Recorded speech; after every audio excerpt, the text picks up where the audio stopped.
All right, guys, so I'm going to try to go quick here as I explain through the DBQ and the DBQ rubric. And so two things that we're going to be looking at is the rubric itself, and then some suggestions on what the essay should look like, and then a sample essay. So the rubric itself, we'll start with thesis. So it says responds to the claim with a historically defensible thesis that establishes a line of reasoning.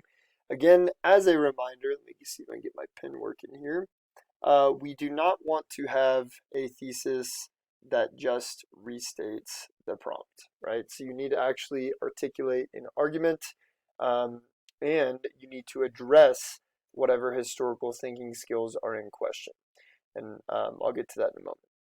Contextualization, the next point on the rubric, is just can you describe a relevant historical argument in your essay? Basically, this is just a holistic point. Can I tell you have a clear historical understanding? Quite frankly, if you're doing your quote sandwiches the way that I've taught you to do them, and you do them throughout the essay, you're going to get this point. Most important on the DBQ rubric are the points you can get for evidence and analysis of documents. You can see here, you can get 1, 2, or 3 points for this section. At a minimum, you need to use at least 3 of the documents. That's not a super high bar, and if you at least use 3, then you at least get 1 point. If you use less than 3 documents, you get 0 points. 2 points, this is sort of like the golden ticket, is you want to shoot to use at least 4 documents and thus do 4 quote sandwiches. And then lastly, and this is how you would get full credit on the DBQ, but obviously takes a lot of work, is that you use 6 documents, but still that you essentially do 4 quote sandwiches. So you can see here, it says that you use at least 6 documents. For at least 4 of those documents, you address historical context, intended audience, purpose, point of view. So the point is, you actually don't need to do a quote sandwich for every single document in order to get the maximum amount of points. You just need to use 6 documents total, and 4 of them with the skill that we've taught with that quote sandwich. All right, the next part is outside information. This should be an easy skill to do as well because of the way I've taught you how to do the quote sandwiches. It says here you're using at least 4 additional pieces of information beyond what is found in the documents relevant to the prompt. Basically, are you using vocabulary and specific information in your essay? Again, if it says here beyond what is found in the documents, so that means if there is a vocabulary word that is in one of the documents, you can use that, but it won't necessarily count towards this point. But as we've trained you to do in your quote sandwiches, you're describing vocabulary, dates, whatever, in your historical context, then you're going to help guarantee that you get this point.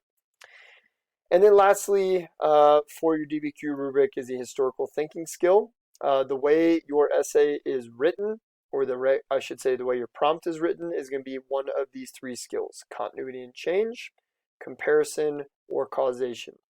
Probably the easiest one to talk about is when an essay is talking about causes and effects.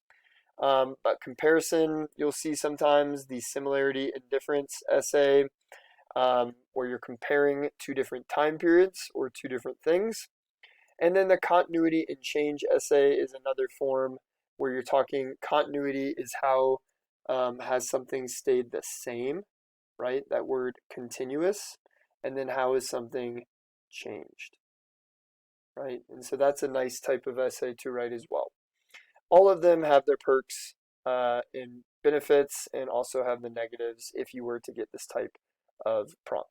And so that goes back to thesis. When you are writing a thesis, you want to make sure you write a thesis that includes whatever the said skill is. So if it's a thesis that's asking you for cause and effect, make sure you address both of those in your thesis. If it's addressing comparison, make sure you talk about similarities and differences. Continuity and change, talk about both. The key is you're doing and, right? And and. So that's how you get your point on that section. So what should your essay look like? Basically, you're going to have a paragraph that is your intro, gives you an overview of what you're talking about. It can be sort of generalized, and it's going to end with your thesis statement. The second paragraph would be whatever your historical thinking skill one is. So let's say, again, cause and effect is the easiest to talk about. Then maybe if that's the type of essay you have, this is like a cause paragraph, and then your next paragraph is your effect paragraph. And the idea is whatever documents you use, you would categorize them into both cause and effect. And then if you do a fourth paragraph, optionally, you're reiterating your argument, you're restating your thesis, you're bringing back up your main points.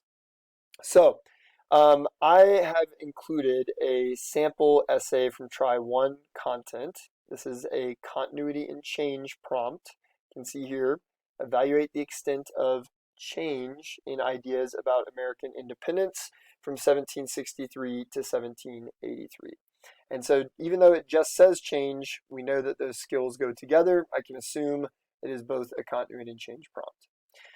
Now, this student has, just like I outlined, at least 3 paragraphs. It has an intro paragraph where they give a brief amount of historical information, and then you can see here highlighted in yellow, they have a thesis.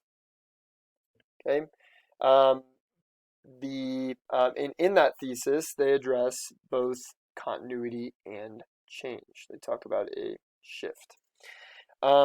We can see here in their first paragraph, they have made this a continuity paragraph, just like I told you guys to do, where they're addressing one of the historical thinking skills. And then within that, they hit 2 different documents and 2 quote sandwiches. Okay, so one quote sandwich is in green, one is in blue. Same thing with their paragraph, their body paragraph 2. This one is instead a change paragraph. And again, we can see here, I've highlighted it, they do 2 quote sandwiches. So all in all, the student, just by looking at it, wouldn't get every single point on the rubric, but they don't necessarily need it because they've done a good job as a whole.